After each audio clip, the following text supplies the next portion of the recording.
your tea and get ready. It's Ladies' Night on Lady Overlander Radio.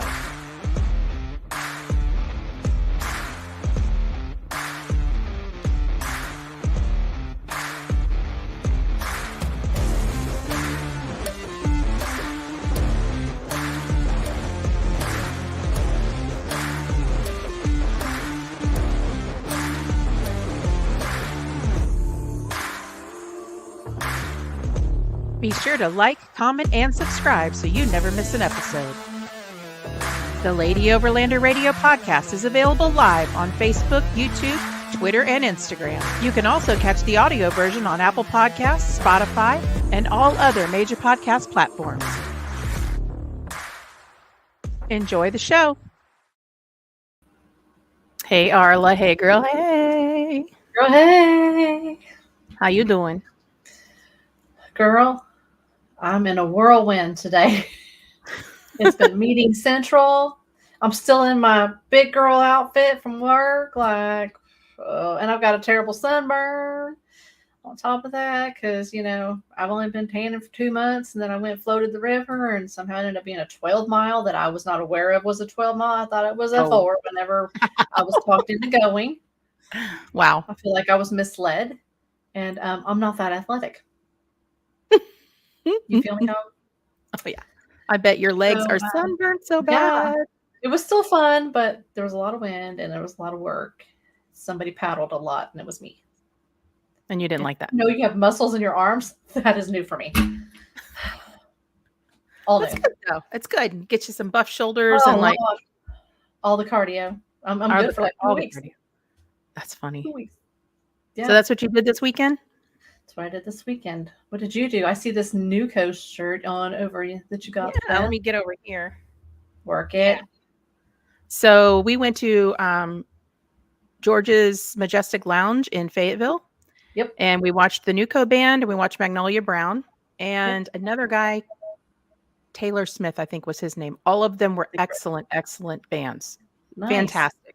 Nuco Band, it basically comes from Newton County, which is the county I live in. They're a local band here. They're very popular around here, and a lot of people they have a pretty good following. So I remember seeing them at the Jasper Jeep Jam. They played. Yeah. Yep. Yeah. They're really good. Great guys. Aren't great they just music. out of high school? Like they're young. Yeah. Some of them are out of high school. Some of them are young. One of them's a music teacher at the local school here. Yeah. Very, very cool band. And they gave me a shirt. I love it. And they gave me the shirt. Band. And cute. I got earrings that say Nuco. Oh, wow. I know. Earrings that say Nuco. We need Lady Overlander Radio earrings or something. We do. You guys let us know if you want us to get Lady Overlander Radio earrings. We will make it happen. Yes. I like it. Hell yes. I like it. Yeah. I'm excited now. We can talk to Tammy about that. What do you think? Hell yeah. Yes. Tammy will make it happen. I mean, it could happen. Okay. So you had a good weekend. I had a good weekend. Yeah. So we got a lot of things coming up. Yeah, we do. We have Saturday, I have the very first Warriors in the Wild Veterans event all day. And then my family and I hit the road, and we're going to be heading up to the Pacific Northwest, and I'll be at Overland Expo PNW. And you will be with Feral Chick Outdoors doing some ladies campouts and bonfire. You got a really busy month too. Sure do. Yeah. Like this weekend, Jesse and I are going to run a trail for the camp out on the first weekend, the first one, the 7th, 7th, 8th. And then, of course, the 8th will end up at Bonfire because that was rescheduled because of weather. So we'll end up there. And then the next weekend is Father's Day, so probably won't be doing much of, we'll be doing the dad stuff. And then the next weekend, the 21st, is our other one with Feral Chick Outdoors. So basically, we're doing the divide and conquer thing. We are. That's what we're doing. We just fake it till we make it, people. Come on. We're all over the U.S. You can catch us everywhere. We are worldwide. Not prestige worldwide, but we're worldwide. Worldwide, baby. I think in June there's a, Onyx off-road class, like the end of July with that Feral Chick Outdoors is putting on, and I think Tony from Bats Off Road is leading that class. It's pretty cool. Who's that guy? I don't know. I never heard of her. August, there's a couple of wrenching classes for Lady Overlander Radio. Is going to be doing that at Okie Overland. That navigation class in July is also at Okie Overland. Yeah. There's our girl Jessie from Feral Chick Outdoors right there chiming in. Hey, girl, hey. Hey, girl, hey. You know, September's pretty full. September, we've got, geez, mercy. Ugh. Oh my gosh, we've got Big Iron. We've got Big Iron. We got Overland America. Oh my gosh, yeah. 15th, 13th through the 15th, I believe. That I'm just going to keep saying it every week. That venue is all full. Yeah, girl. That venue it's going to be so fun. Like, you guys got to get in on that one for sure. Yeah. I really do think we need to hold Ladies Overland Lounge classes on the Lazy River. Aren't we doing that? Do you know that we could get motorized little floaty tubes? You turn them and stuff. They sell those. Motorized? Yeah. That's so cool. I'm just telling you so we get on this Amazon. Yeah. Overland America, I'm in. Yes, you should be in. So we got that. Girl. Big Iron, which is another one of my favorites. Just, you know, chill. It's at Big Brutus up in West Mineral, Kansas. Just a big music festival and a hangout. Just, you know, just a couple of vendors. It's pretty low key, but it's a lot of fun. October, we've got our Feralology ladies event in Jasper, Arkansas. Tickets are still available for that. So better snatch those up. We've got Rendezvous in the Ozarks as well. Like, I feel like I'm forgetting something. There's just so many things on the calendar right now. I know. It's hard to remember by memory. I should have planned ahead and popped the calendar up, and I didn't do it this time. But I'm winging it. I'm winging it. Yeah. I'm winging it. But there's a lot of events, so get out and come see us at some of those. We're going to be doing also at Rendezvous. We're going to have a Lady Overlander Lounge there, as well as Overland America. We're going to lead a couple of trail rides. We signed up with Randy with Rendezvous of the Ozarks, and we're going to lead a couple of female trail rides and do that as well. So lots of things going on, people. They make motorized floaty tube things with a water cannon built in. Yes, that's what I'm talking about. And there's a little joystick, and dude, I saw them on the TikTok. On the Tickety Talk? You know how I'm about the TikTok. Yeah, I like it. Bonfire. We done talked about Bonfire. Bonfire is a chill, what it is. It's bonfire and a camp out for one night. And that's June 8th. That is June 8th. Okay. Not to be confused with some other date. That's going to be pretty fun too, and that's part of our first girls trip for June. We busy. Incorporated. Yeah. I'm praying for not super hot heat, or I'm going to have to bring the zero breeze. I'm not going to lie. Bring it, girl. Bring it. Anywho. Yeah. Enough about us. Who do we got tonight? Who's our guest? We have Sarah McKellar, Wandering Jeepsy. She is also going to be one of the storytellers at Overland of America. So you guys can go by and chat with her and learn. We're going to talk about her story tonight, and then you'll be able to ask her further follow-on questions and everything at Overland of America. So I'm pretty excited about that. She's pretty awesome. So we're going to go ahead and bring her on. Let's go. Let's go. Let's go. There she is. Hey. Hey, ladies. Hey, girl. How you doing tonight? I'm good. How are you guys? We're great. Good. We see you got checked into your Airbnb and everything else. We appreciate you taking the time to chat with us and everything. Yeah, of course. Of course. So why don't you go ahead and give the audience a little, kind of a little background on yourself, and then we'll roll right into the show. All right. Let's see. July 1st will be 3 years that I've been traveling full time on the road, living in nature. The first year I was towing a 16-foot travel trailer behind my Jeep Wrangler. That was a lot of stress on me and a lot of stress on the Jeep, because we all know that Jeeps suck when it comes to towing. Horrible. So I decided to take out the back seat of my Jeep and build out the inside and try that out. And obviously that was a lot less stressful on me and the Jeep. So for the last 2 years, I've literally just been living inside of my Jeep and just traveling around the States, exploring nature. And I've done 27 states so far, I think. So Nice. yeah, so normally I stay in the middle of nature, sleeping in my Jeep, but right now I'm in an Airbnb because it is my birthday weekend and as family, I know, yay, 21 years old. Yeah, girl, yeah, work girl. it. I have family flying in right now to come be with me for my birthday, so obviously That's awesome. they can't sleep in the back of my Jeep, so we had to get a house. Yeah, Too that would be a little bit tight squeeze there. Jesse with Feral Chick Outdoors says, happy birthday. Oh, thank you. Yes, happy It's really birthday. not my 21st birthday either, so we got to add it up. Yes, it is. Okay, yeah. It is. Mm-hmm. Buy her a drink, everybody. That's right. My husband always says, I'm 25 on YouTube. I'm like, okay, honey, that's sure you are. That's not real.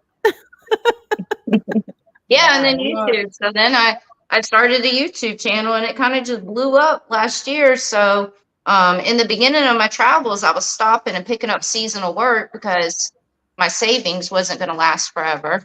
So so I was picking up seasonal work. The last seasonal job that I picked up, I got lucky. It was at a 4x4 shop in Moab.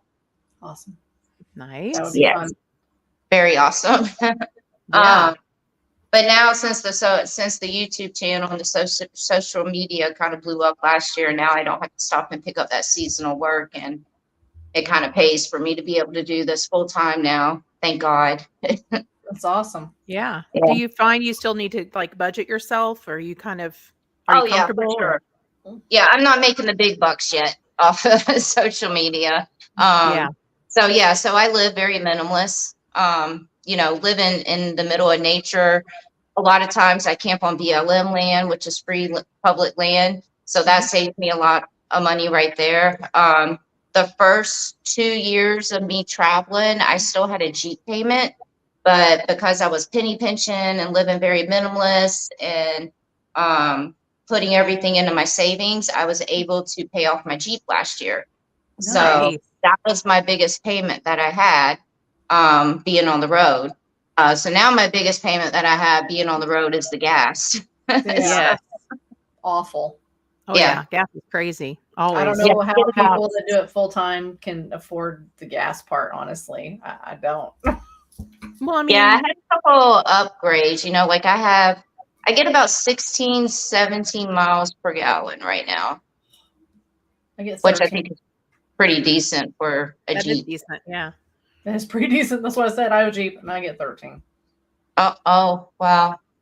Mm-hmm. Yeah. But when you're going full time, you're camping a lot. So you may get to a camping spot and stay there for several days. So you're not really driving every day. Like when we go on trips with some other friends and stuff, they want to move every day because they only have a short period of time that they can be out, and then they've got to go back to their houses and work and stuff. But when we were full time, we could sit somewhere for a week or two and then move on somewhere else. So you really can save a lot of money if you do it right. Yeah, of course. Now last year I got really excited and everything. And I was just booking it and going to all these places. I literally put 33,000 miles on my Jeep last year from going all over the place. This year I'm taking it a lot slower, lot slower. So. Well, tell us a little bit about your Jeep build, if you don't mind. So I have a 2015 Jeep Sports Unlimited, Jeep Wrangler Sports Unlimited. She originally was built out to be a rock crawler. I used to do a lot of rock crawling way before I started traveling. So obviously a rock crawler build is not good for traveling full time. So I used to have 40s on my and that was one of the hardest things for me to get rid of, was those 40-inch tires. So I had to compromise and I went with 37s. So yeah, so I do have a 37s. I have a 3.5-inch metal cloak lift. I did some upgrades. Pretty much almost everything underneath the hood of my Jeep is upgraded except for the engine. I upgraded the coolant air intake system. I upgraded my exhaust system, the fan, the thermostat, just everything to help me get better gas mileage. Yeah. And then there's like a list of long things. I mean, like honestly, it was majority of the build was from my rock crawling days, So, and now I have for overlanding, I have one of the 270-degree awnings on my Jeep. I don't have a rooftop tent like a lot of overlanders do. And the reason why I don't have a rooftop tent is because I am a solo female traveler. And me personally, I feel a lot safer sleeping inside of my Jeep with my alarms on than I do in a rooftop tent. So I built out the inside of my Jeep. I put a platform back there. I have a bed, I have a fridge, a freezer, solar, storage containers. And then I have the Roam storage cases on top of my Jeep, which I actually need those more than I do a rooftop tent, to be honest with you. So, because everything I own now is inside that Jeep. So yeah. We both, Arla and I both sleep in our rigs as well. I do like it a lot better. Yeah. I have a 4Runner and she has a Jeep as well, but we both sleep in our rigs. I also have a trailer with a rooftop tent. I'll take out, if the kids are going and husband and all that stuff like that, I'll take that. But for doing the girls' trips, like what we have coming up, we do that. And Misty did hers first, and I kind of liked the way that whole setup was. I thought that'd be easier than me messing with the trailer and rooftop tent, especially if you're on a trail, and trying to navigate that and whatnot. And so I kind of steered in that path also. It's pretty cozy. It's not bad. Yeah. I haven't met a whole lot of people that sleep inside their rigs. They have the rooftop tent or they have the little, teardrop trailer or something behind them. I mean, I wish that I could sleep in the rooftop tent, but realistically, the world that we live in, I feel safer being inside the Jeep. Yeah, I mean, that's totally okay. Yeah, for sure. For bears or people or whatever. Yeah, safety is a big thing for women whenever they're out, when they're out by themselves and whatnot. I mean, if you got a weird feeling in your gut, then you better follow that. Yep. Haley or Ashley or both. So why don't you give us a little bit of insight as to why you started overlanding full time? I know you've had some things that happened in the past, and so is it okay to mention that? It's absolutely okay to mention whatever you're comfortable with. We're good. Okay. So so I had a 10-year career in Las Vegas. I'm not originally from Vegas. I'm originally from Georgia, but I lived in Vegas for 16 years and I had a great 10-year job there, great career. I went through some kind of difficult times. My father had dementia and I moved him into the house with me and was taking care of my dad with dementia. One night I came home from work and he committed suicide in front of me. So basically he shot and killed himself in front of me. Wow. 2 months after that, one of my really good friends, Kimmy, she had a stroke and was in a coma on life support. Her mom called me to come up there to the hospital because they were taking her off life support. As soon as I walked into the hospital and grabbed her hand, she took her last breath.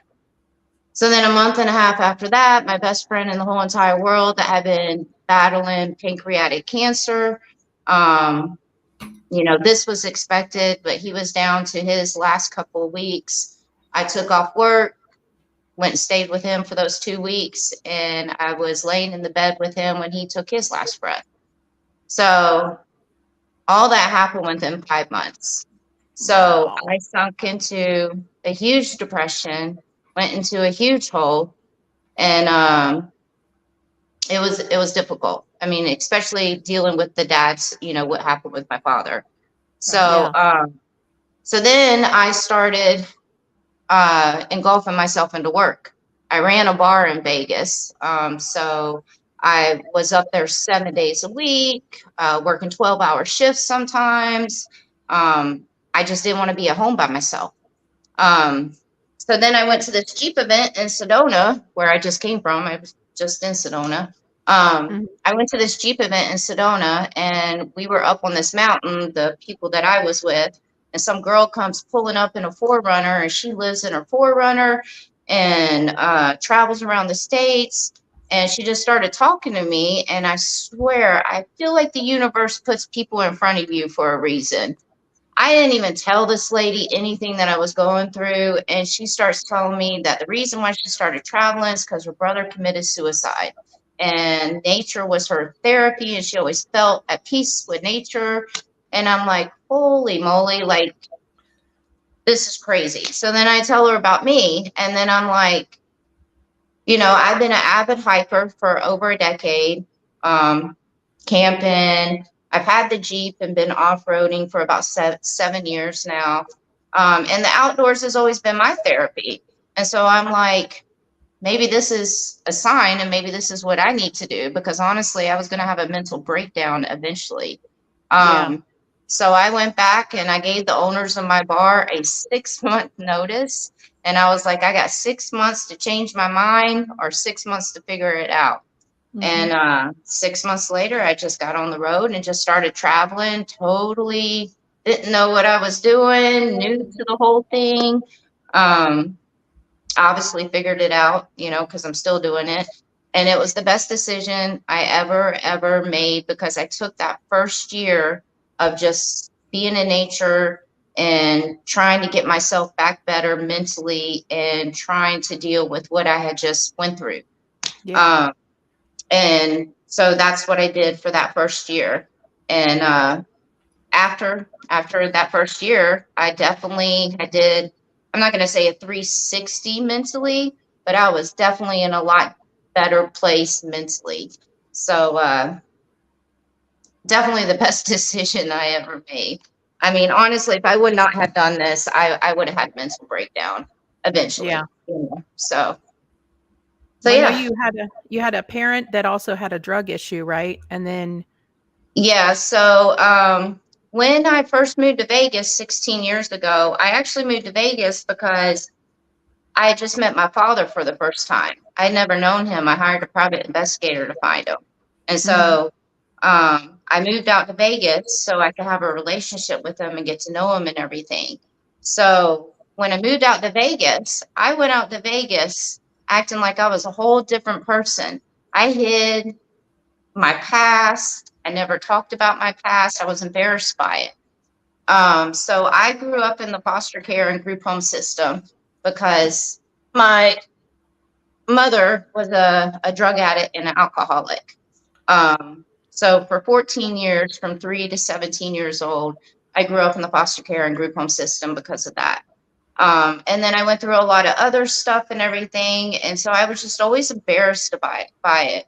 Now that I've been working on myself mentally since I've been out here on the road, now I share my life story and everything that I've gone through on my YouTube channel. And I share everything. It's the first time in 21 years. That's right.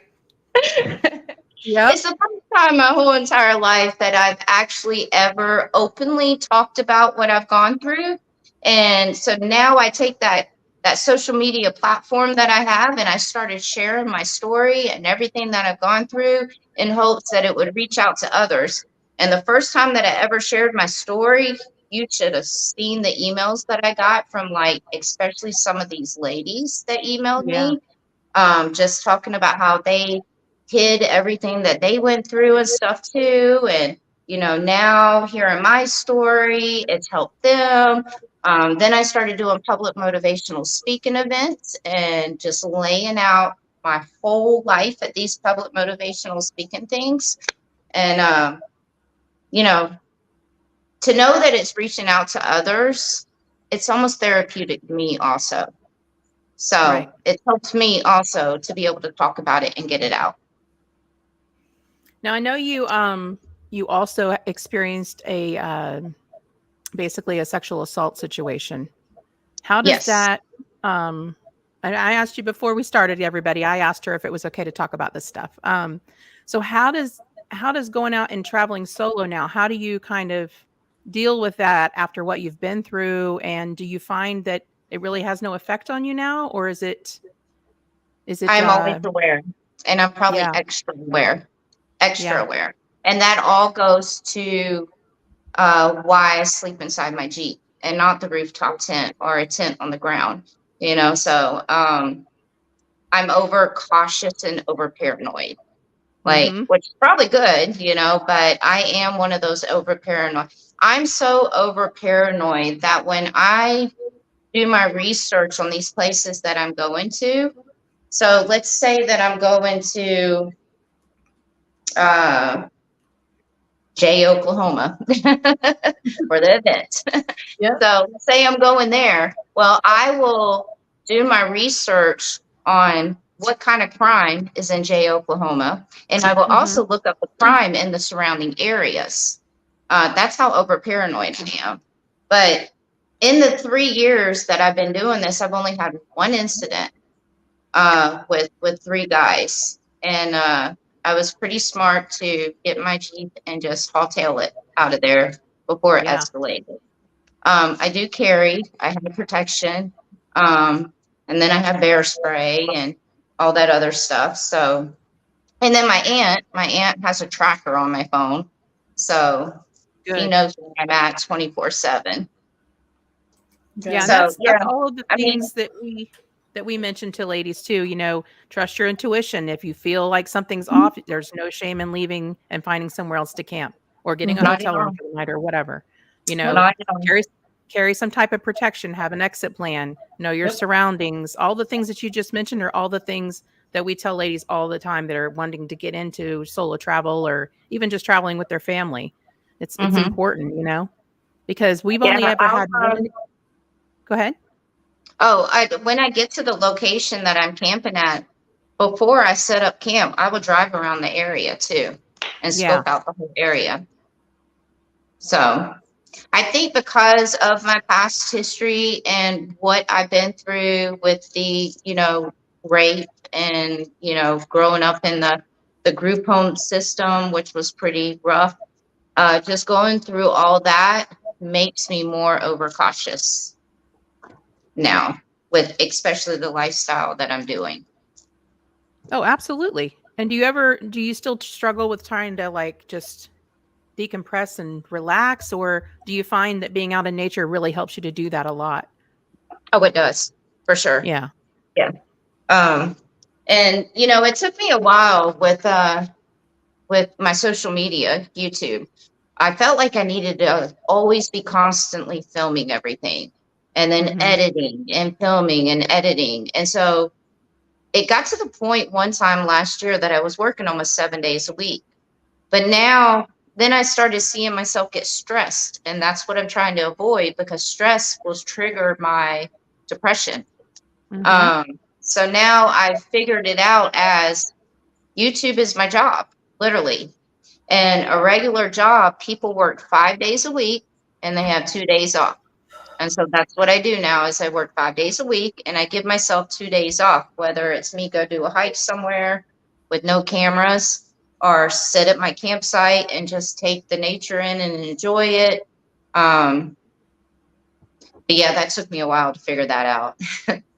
Yeah. And it's important because, you know, once your YouTube channel starts becoming more well-known and stuff, there's a lot of people reaching out to you for sponsorships. There's a lot of people wanting to ask you questions. And, you know, in addition to doing all the editing, then you've got all of the other aspect of it, you know, because it's your brand basically, and it is a job. So I totally get I it. say this all the time on my channel, though.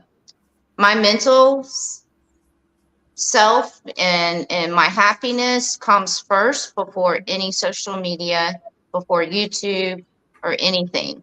So my mental well-being is number one first. I started this traveling and started doing what I'm doing to work on myself and to be happy. So I'm not going to let my social media interfere with that. Awesome. Sounds like you got a good work-life balance. That's great. Yeah. So if anybody in the audience would like to ask our guest any questions, please just pop them in the comments and Arla will put them up on the screen and we will ask her. We do have Lee that said go dogs because you said Georgia. That's right. Go Dogs. Oh boy. I have the Georgia Bulldogs logo tattooed on my leg. Oh my goodness. You can take the girl out of Georgia, but you can't take Georgia out of the girl. I know where I was born and raised. I'll never forget that. Them Georgia peaches. We're both from Florida, so we're around there. Oh no. Yeah. I'm a Hurricanes fan. You don't have to worry about Gators here. Oh, I don't support the Gators, girl. Not at all. No. No. Me either. No. It's Arkansas Razorbacks. I know. It is what it is. Yeah. It is what it is. And who is this you're petting? This is my baby. She's I've had her since she was 3 months old, and she's 12 years old now. So she was a rescue, and she has smelled 27 states. That's awesome. Love it. So she's definitely living her dream too, I think, because now she gets to be with her mama 24/7. So absolutely. Oh yeah. And who would want to be around a dog more than a human? Honestly. Where's the boy? No, it sounds like you're doing some pretty good self-care with getting out into nature and having an animal with you. They're both very therapeutic, and that's great. I have to say, it would probably get really lonely out here doing what I'm doing if I didn't have her. Sort of companion. Yeah. Yeah, that makes sense. Having a dog or a pet definitely helps, because it does get lonely sometimes. Yeah. So do you ever have any logistical issues with having an animal with you? It does hold me back some. Yeah. Because obviously I'm not going to leave her in the Jeep while I go do things. I'm just not going to do it. So I can't do hot springs because I can't take her to the hot springs. There's a lot of like national parks and state parks where you cannot go hiking on the trails with a dog. I was in the Pacific Northwest for 3 months last summer, doing Oregon, Washington, Idaho, Montana, and almost all the state parks and national parks that I went to in Oregon and Washington didn't allow her. Wow. And then shopping, like I order my groceries online and then go pick my groceries up, so I don't have to take her in the grocery store. There's a lot of things that I can't do and that holds me back because of her, but I don't regret any of it, so she's my number one. So she comes first. There's going to be plenty of more years and time that I can go and do all those things. So awesome. So Casey with Okie Overland says, are you even overlanding if you don't have your dog? All true. That's right. That is true. All true. Absolutely. So what do you normally cook at camp, or do you normally just kind of eat out on the road and then set up camp? So the one thing I told myself, because I know a lot of travelers, they kind of just live off of sandwiches and soups and, stuff like that, like the easy stuff. I've always loved to cook. Like I love to cook full-blown meals. So I do have a 2-burner Coleman stove. I have a jet boil, and I cook full-blown meals. I mean, every once in a while, there is times that I don't feel like cooking. So yeah, I'm going to have like a sandwich and soup or something. But otherwise, I cook. Like I just made jambalaya the other day. Like I cook full-blown meals. Yum. Do you find it hard to cook for just one person? Or I guess you have leftovers. So the next day you might have jambalaya again. Just, you know. So it's, that was an adjustment. Yes. That was definitely an adjustment. Like a pound of ground turkey, that's 2 meals for me. I just take it and cut it in half, you know, and half a pound is 1 meal. Yeah. So what's your favorite things to make at camp? What's that? What's your favorite food to make? So I love to make jambalaya. And then I have this Asian dish that I make. And this all goes with living on a budget too. It's basically a pack of ramen noodles, and you throw the seasoning pack away. And then I put a bunch of vegetables in it and chicken or beef. And then I have an Asian sauce that I just toss the Asian sauce in. So it doesn't cost that much at all to make that. That sounds amazing. That sounds really good, actually. I'm kind of hangry right now, so I'm just gonna sit over here and chew. I haven't ate yet either, so. So yeah, you just checked in right before we went live, and I know that you've got a couple of things they've got to come and work on in the Airbnb, and I really appreciate you being flexible and stuff and being able to do this, because I know it's stressful, trying to fit everything in. So I'm glad you guys asked me to come on. So yeah, absolutely. We're excited to meet you in September in Jay. Yeah, I can't wait to meet you guys also. That's going to be awesome. It's going to be a really fun venue. Yeah. Yeah. You're going to I think they're actually there because I think the storytellers are only speaking for 15 minutes each, but I think they're letting me speak for a whole hour.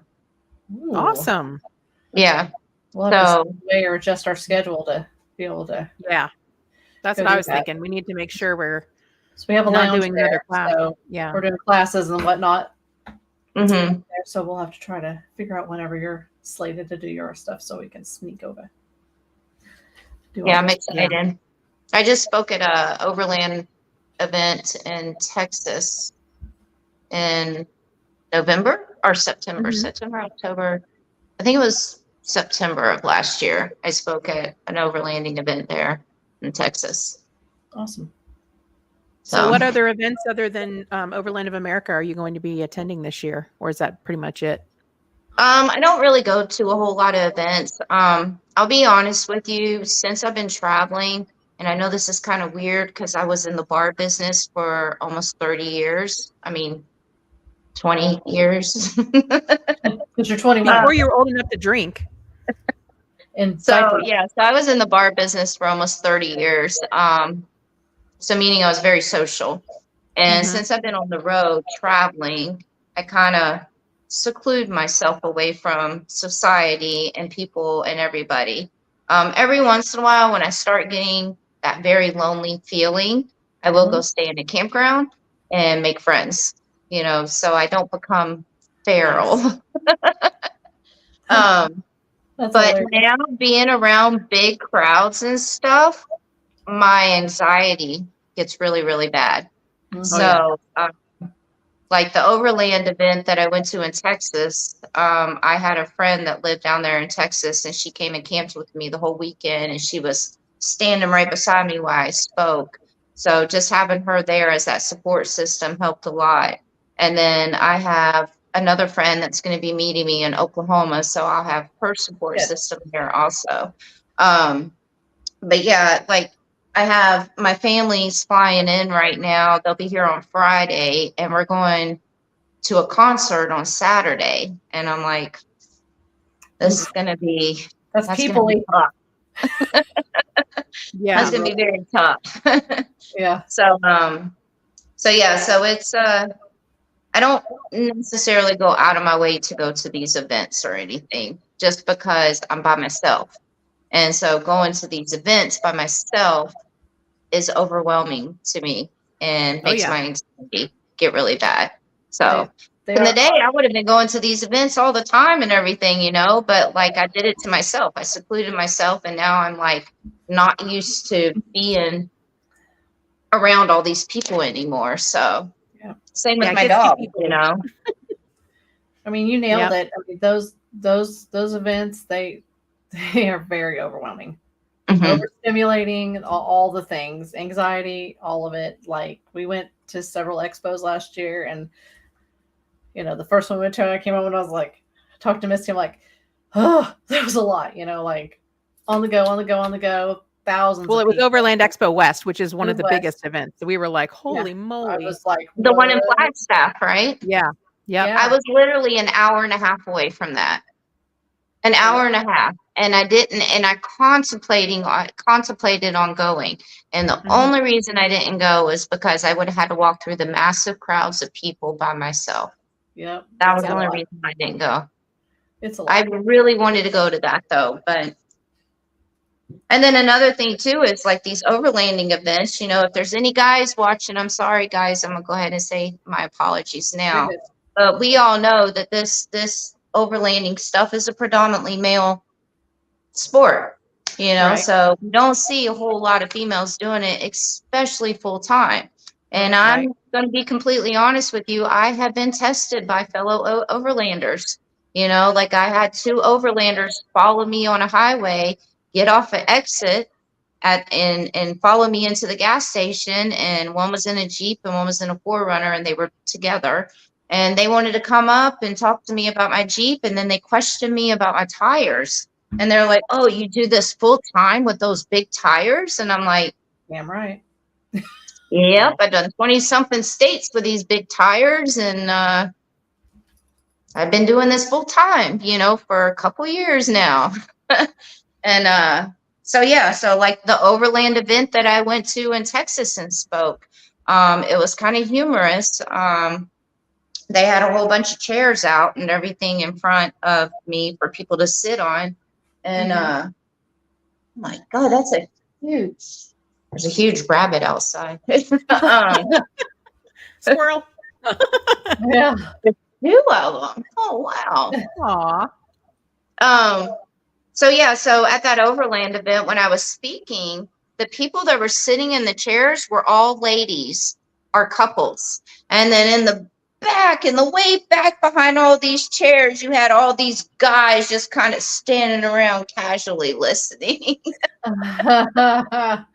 Well, that's one of the reasons why we started the Ladies Overland Lounge at these events, because when we've actually had guys say to us, I really want my wife or my girlfriend to get involved in this. I really want her, to embrace this, but she doesn't want to listen to me because she's my wife or my girlfriend or whatever. And so we do basic education, overlanding 101 classes, hygiene, safety, all of these basic things that women have questions about. We kind of do those classes and teach them and empower them to go out on their own. And like I said before, we teach them, if you pull up somewhere and you don't feel safe, book it out of there. Use your intuition, trust yourself, make sure you can protect yourself, make sure you have an exit strategy. All the things I said before, it's all important stuff. And a lot of women are very intimidated by the concept of going out and doing that by themselves. And the first few times we were overlanding full time for 3 years by the time I first went off by myself. And the first time I went by myself, I was very anxious and overwhelmed and everything, because you just get used to, I got used to having my husband and my kids there. So it's a big adjustment even for somebody that was doing it full time. It's no joke, but, also, the lounge is also for ladies to come and network and just hang out. And you meet people that are like-minded, and then they want to go out on these little trips with you, and, and exactly, they become your friends, and that becomes like your circle, because my circle pretty small. I mean, it really is. So, my circle has definitely gotten a lot smaller since I've started this traveling. Sure. But no, it's one of the reasons why I enjoy speaking at these events and these festivals, because I know there's a lot of ladies out there that wish that they could just go and do it by themselves. Right. And they're nervous or they're scared. And so I hope that they see me, little old me, out here doing it for almost 3 years now. And they say, well, she's been doing it for so long and full time, then maybe I should, can give it a shot. So, yeah, definitely. I was definitely intimidated, scared, and nervous, and all those feelings in the beginning, I stayed in nothing but RV, but I also had the travel trailer in the beginning, and I stayed in nothing but RV parks, and I just, I did that for probably the first 8 months, nothing but RV parks, just because I was nervous to go out there in the middle of nowhere by myself, so. Well, you tell these ladies, just get out and try it. You don't have to have all the things. You just take some basic things and just go. Yeah. Yeah. Start out close to home, see what you need, what you don't need, adjust accordingly. I mean, go try it out in a campground at first. Go find you a campground that isn't like overpacked. They're out there. Oh yeah. Go find you a campground that isn't overpacked and try it out for a couple of days in an actual campground, and then go try it out in the middle of nowhere by yourself. So yeah, makes sense.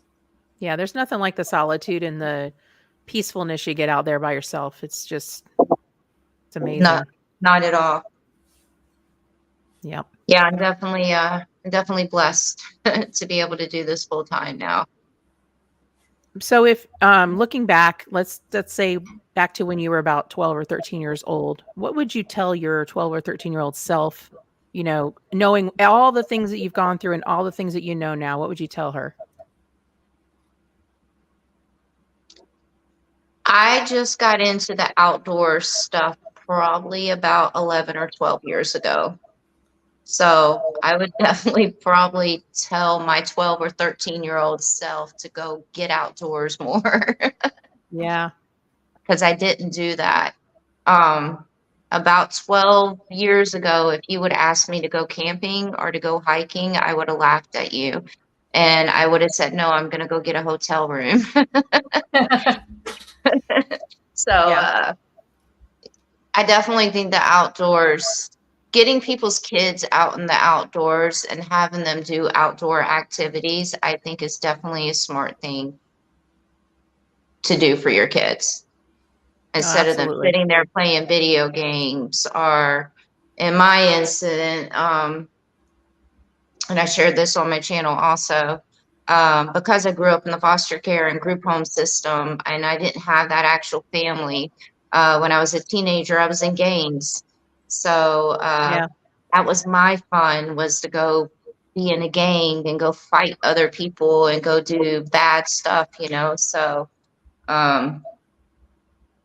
But I mean, to be fair, gangs, even though they're, not advisable, they still are a type of family. They have a hierarchy, they have roles, and I can see you were probably searching for that connection with other people, and that's probably why you ended up, I'm assuming, joining gangs. Oh, for sure. For sure. Yeah. I know it was, because I never had that established family, and I thought that I had it with them. So. Yeah. Right. Well, I'm glad you were able to get out of that life, because it's not very easy to do. Nope. Yeah. Yeah. Well, it took me going to jail at 18 years old, and going to jail for almost, I think I was in there for 8 months. Oof. And that was a big wake up call for me. So that's good. Yeah. Yeah. Fortunate. Absolutely. So other than hitting Overland of America, what other plans do you have this up for 2024? Are you going to be going on any special trips or doing any meetups with anybody or anything like that? Let's see. I do have my this month right here has been kind of crazy for me. So I have been around a lot of people this month. I just left Sedona. Once a year since I've left Vegas, some of my Jeep family come and meet me somewhere, and we all camp together and then go hit a trail or something. And so I was just in Sedona with 17 Jeeps, and nice. we went and did a trail that was 7 hours long. It was ridiculous. Yeah, that's a whole day. But when you get 17 Jeeps together doing one trail, then of course it's going to take a lot longer. Right. So it was nice being able to see my friends from Vegas and hang out with them and everything. But once again, that was a little overwhelming being around so many people. And then I was just up at this small little town up in the mountains. And of course, I made friends with a bunch of the locals there. So I was hanging out with all of them. So, and now I got my family coming in town. So once my family leaves and I check out of this house, I actually have to go to California because I have another really dear friend of mine that is going through cancer right now. And he has no friends and family over there. So he's got to start chemo and all that. So I'm actually going out to California, and I'm going to stay out there in his area for about 2 to 3 weeks to take him to chemo appointments and his doctor appointments and stuff. But then after I get finished helping him out there, I'm going back into seclusion. Yeah. For a while. You'll be ready for that by then with all of that. Yeah. Yeah. So I already kind of know where I'm going and all that stuff too. So I never announce where I'm going, and you just have to wait till the videos come out, and then the videos are like 3 to 4 weeks behind. So that all goes with my safety thing right there. So I'm like, when my video comes out, I've already been gone from that place like 3 or 4 weeks, you know, so. Good. Yeah. That's smart. So if people want to follow you on social media, where can they find you?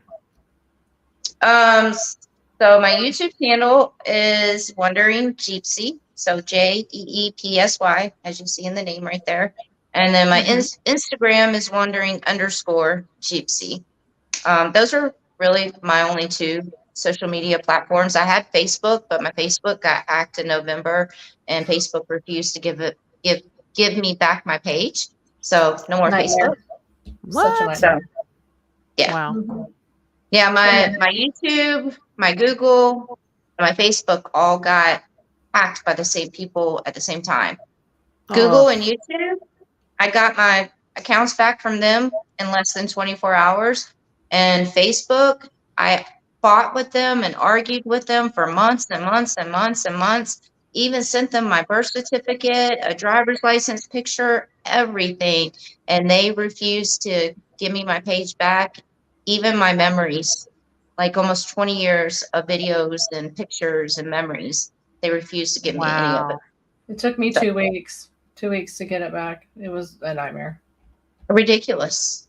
Yeah. So ridiculous. I hate people. Ugh. Yep. Do better, Facebook. Do better. Steal people's crap. I was so mad. I was going to drive out there to their headquarters, and I was going to do a live video from their headquarters. That would have been amazing. Demanding my memories back. I want my memories. Amazing. Absolutely. That's great. Well, thank you so much, Sarah, for being on tonight, and thank you for sharing such, intimate details about your life and your story. And you really are an inspiration, and we're really glad we were able to talk to you tonight.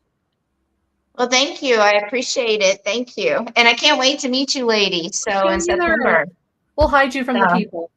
It'll be fun. Yeah, I have your number now, so I'll text you as soon as I get out there. Absolutely. Text me anytime, sweetie. Anytime. Absolutely. Awesome. Well, thank you all for watching tonight, and we will talk to you next week. Thanks again, Sarah, for joining us, and everybody have safe travels, and we'll talk to you soon.